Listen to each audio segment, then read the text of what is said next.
Bismillahirrahmanirrahim. Dans cette courte vidéo, je vais vous présenter trois synthèses de la sourate numéro 36 du Saint-Coran, la sourate Yasin, afin de mieux retenir le contenu général qu'elle englobe. La première synthèse nous est présentée par Sheikh Makarim dans son Tafsir et Nemouné. Selon lui, les principaux sujets de cette sourate sont 1. La prophétie, le Coran et la guidance divine. 2. Récit de l'appel de trois prophètes envoyés vers un peuple. 3. Le tawhid et la création d'Allah. Et quatrième sujet, l'au-delà, ses étapes et ses détails. La seconde synthèse est celle proposée par Allama Tabatabai dans son Tafsir al-Mizan. Ce dernier a regroupé le contenu de cette sourate en trois thèmes. Le premier, la prophétie, l'attitude des gens face à l'appel et leur réaction. Le but de l'appel des prophètes est leur perfectionnement dans leur aspiration au bonheur et l'éloignement du malheur. Le deuxième thème, le tawhid et les signes de l'unicité d'Allah.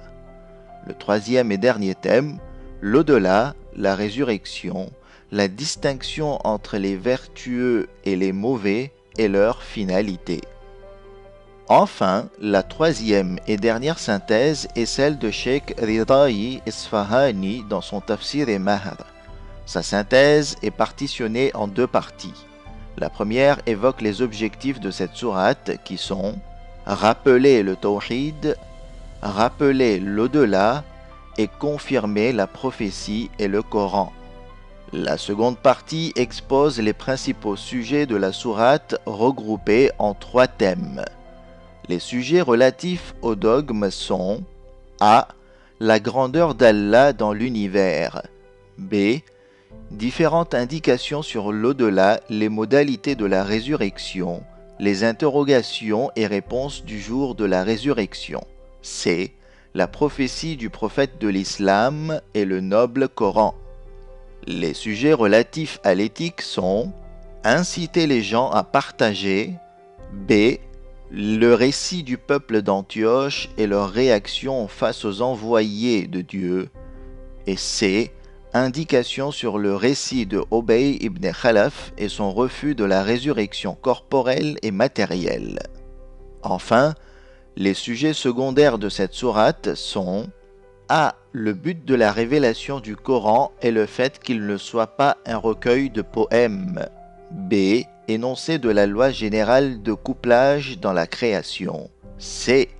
Mention de la réalité du mouvement du Soleil et des différentes stations de la Lune et leur rotation. D.